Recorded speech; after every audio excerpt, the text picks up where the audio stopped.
এই যে বৌমারা, আমি বাজার নিয়ে চলে এসেছি। আলু, পটল, টমেটো সব নিয়ে এসেছি। একটু বুঝে সুঝে রান্না করো, তাহলে অন্তত 2 দিন তো এই বাজারে চালানো যাবে। বুঝলে বৌমারা, একটু চাপিয়ে চলো, তাহলে একটু গুছাতে পারবে।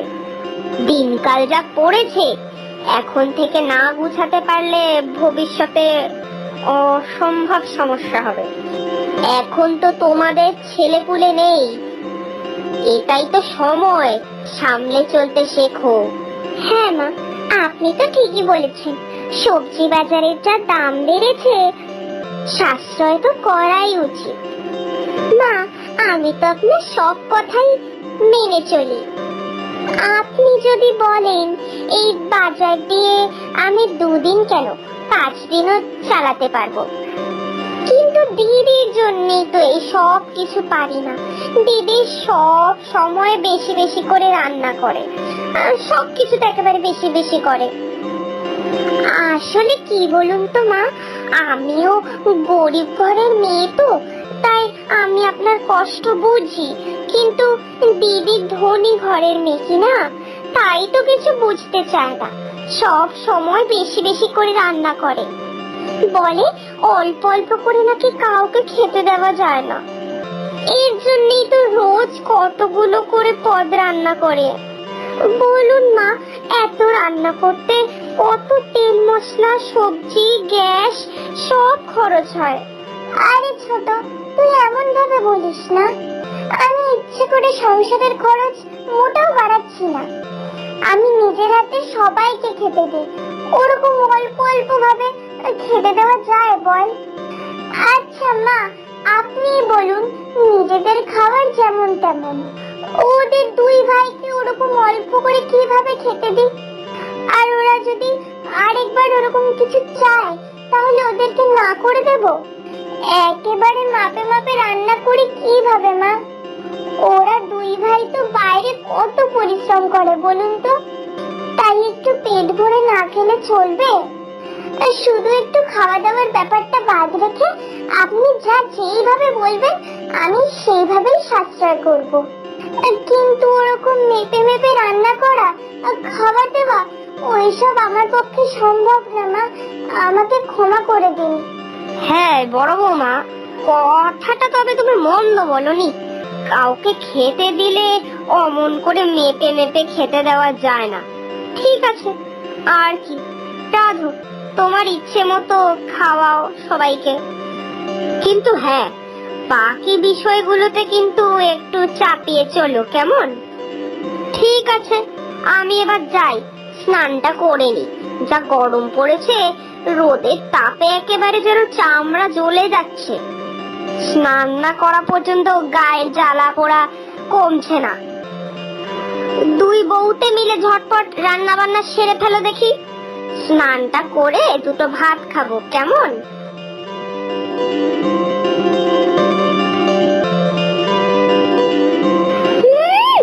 যেই বড় বউ বললো, অমনি ওর কথায় রাজি হয়ে গেল। বলে গেল, যত খুশি রাঁধো, যত খুশি খাওয়াও। আদিক্ষেতা দেখলে না আমার একদম সহ্য হয় না। সারাক্ষণ বড় বউ বড় বউ, খালি বড় বউয়ের কথা শুনবে। বড় বউয়ের বাপের বাড়ির ধনী কিনা, এই জন্যই তো পুরো সংসার ওর কথায় উঠছে বসছে। এই বড় বউটার কথা মতো চলতে গিয়ে আমার স্বামীটাকেও সংসারে বেশি টাকা দিতে হয়। ইচ্ছে তো করে আচ্ছা করে মুখ করি, বলে দি যে তোমার জন্য আমার বর এত টাকা সংসারে খরচ করে, আমরা এসব করতে পারবো না। তোমার ফুটানি বেশি, তাই তোমার বরকেই দিতে বলো বেশি করে। তোমার বরকে সংসারে বেশি করে টাকা দিতে বলো। ধুর, কবে যে আলাদা হতে পারবো এই সংসার থেকে, তবে একটু পয়সাটা জমাতে পারবো। আরে মা, আপনি কি করছেন কুয়োর পাড়ে? ইস, বাইরে কি রোদটাই না উঠেছে, আর আপনি এই রোদের মধ্যে বসে সে কখন থেকে কি জানি একটা করেই চলেছেন। আচ্ছা মা, আপনি কোনোভাবে কুয়োর পাড়ের শ্যাওলা পরিষ্কার করছেন না তো? উঠুন উঠুন, কুয়োর পাড় থেকে উঠুন দেখি। ইস, এই রোদে বসে আবার আপনার প্রেশারটা মনে বেড়ে গেল। আরে না না বৌমা, উঠলে হবে না, কুয়োর পাড়টায় বড্ড বেশি শ্যাওলা পড়েছে, ভালো করে পরিষ্কার না করলে যে বিপদ ঘটে যাবে। তুমি আমার শরীর নিয়ে অত চিন্তা করো না, বয়স হয়েছে এখন একটু মাঝে মাঝে শরীর খারাপ তো হবেই, এই নিয়ে এত ভাবলে কি হয়? আমার হয়েই গেছে প্রায়। তুমি এখন যাও, যাও তো দেখি বাপু, যাও গিয়ে নিজের কাজ করো। না মা, কিছুতেই না, আপনাকে কিছুতেই এসব কাজ করতে দেওয়া যাবে না। আমি ব্লিচিং পাউডার কিনে এনে কালকে কুয়োর পাড়ে ছিটিয়ে দেবো, তাহলে দেখবেন আর একটুও শ্যাওলা থাকবে না কুয়োর পাড়ে। আপনি উঠুন তো মা, অকারণে সুস্থ শরীরটাকে ব্যস্ত করবেন না। যেই কাজ এত সহজে হয়ে যায় একটু ব্লিচিং পাউডার ছিটালেই, সেই কাজ কেউ এত কষ্ট করে করে? দেখো দেখো দেখো, শাশুড়ি মায়ের কেমন মাথাটা খাচ্ছে দেখো। যেই দেখেছে শাশুড়ি মা রোদে পুড়ে একা একা কাজ করছে, অমনি ওনাকে দয়া দেখাতে চলে গেছে। আর কি বলছে শোনো, বলে কিনা ব্লিচিং পাউডার কিনে আনবে কুয়োর পাড়ের শ্যাওলা পরিষ্কার করার জন্য। তা এই ব্লিচিং পাউডারের খরচটা কি উনি উনার বাপের বাড়ি থেকে আনবে নাকি? সেই তো নিজে অর্ধেক টাকাটা দেবে আর বাকি অর্ধেকটা আমার বরকেই দিতে হবে। এই বড় বউটা না দুধ ছাতা, সব সময় নিজের ফাটফুটানি দেখায় বড়লোকি চাল চলন, আর এই কারণে টাকা দিয়ে মরতে হয় আমাদের। আর নাম হয় কার? নাম তো সব সময় বড় বউয়ের। আর এখন কি আর মা ভাববে যে এখন বড় বউ যদি ব্লিচিং পাউডারটা কিনে আনে তাহলে নিজের ছোট ছেলেকেও টাকা দিতে হবে? না না না না না, তা কখনো ভাববে না। তা ভাবা যায় নাকি? বড় বউ যে সর্বে সর্বা। উনি শুধু ভাবতে যে বড় বউ ওনার জন্য কত চিন্তাই না করে। উফ, অসহ্য লাগে। না না, আর ভালো লাগছে না, খুব তাড়াতাড়ি এই বড় বউকে জব্দ করতে হবে, ওর এই বড় লোকি চাল কমাতেই হবে। আজ মহালয়া, দুর্গাপুজো তো চলেই এলো, সবাই কত কেনাকাটি করছে, কিন্তু আমাকে দেখো, আমার তো কিছুই নেই। শুধু আমার বরটাই আমাকে একটা শাড়ি দিয়েছে। আর ওইদিকে দিদি, দিদির তো কত শাড়ি হয়েছে। দিদিকে বর্দা শাড়ি দিয়েছে, দিদির বাপের বাড়ি থেকেও কত শাড়ি উপহারে দিয়েছে। আর আমার বাপের বাড়ির যে অবস্থা, ওরা আমাকে আর কি দেবে? আমারই তো ওদের দেওয়া উচিত, কিন্তু আমিও দিতে পারি না। হে মা দুর্গা, তুমি তো আমাদের মা, তুমি তো আমাদের জন্য একটু আনন্দ নিয়ে আসতে পারো।